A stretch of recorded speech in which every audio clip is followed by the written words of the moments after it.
What's up, guys? I got this 2015 Toyota Highlander with a JBL system in it. We're going to swap out the subwoofer.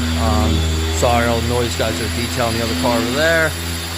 But up in here, you've got this factory sub right here.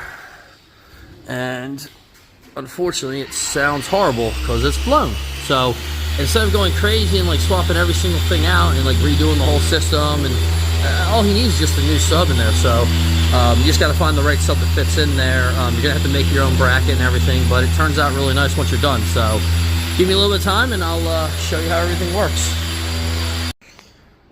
All right, so we got the factory speaker out here. This is what it looks like. It's just an 8-inch sub. This is a dual 2-ohm, so technically it's got 4 wires going into it, so you'd have to find another dual 2-ohm sub. Pioneer actually makes one that fits right in here.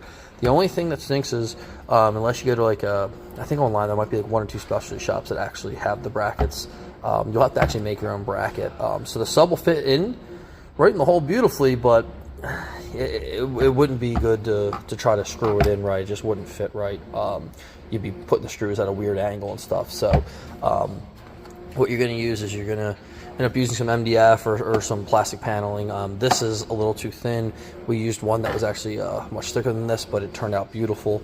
Or you could use, some like MDF board, whatever you want to make it. So what you want to do is you almost want to trace everything here. Now, once you do it and you start lining it up, you don't actually have to cut every little thing out to be perfect.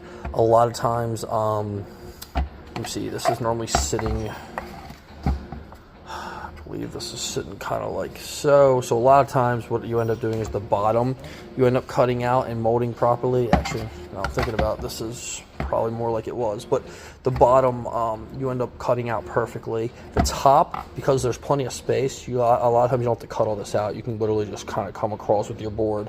I always trace it out and then start cutting, but typically after you cut out the bottom and you cut the sides a little short and stuff like that, you don't have to go crazy. It turns out fine. So I actually already have it done and mounted and handled, so I'll take you to the car and show you. So as we look up in here, you can see where I actually traced everything out, and I just didn't cut up top simply because I had the room. I didn't have to cut down the bottom because of how everything was and all the bumps and everything. I cut it, and then we also heated it up to bend it a little bit so that it actually fits in perfectly. But then you got a nice Pioneer sub in there. As far as the wiring, took my wiring, just ran it around and connected it to the back of the sub. Again, very simple install, nothing too crazy. You don't have to go nuts on it, but at least I could get it all bolted in. And I mean, this thing's not coming off at all anymore. So again, simple fix, simple install. There's definitely a reason, as you can see, you got the JBL tweeters in the back here too. But there's definitely a reason why the dealership keeps using us. It's because we're doing something right. We're making it work. All right.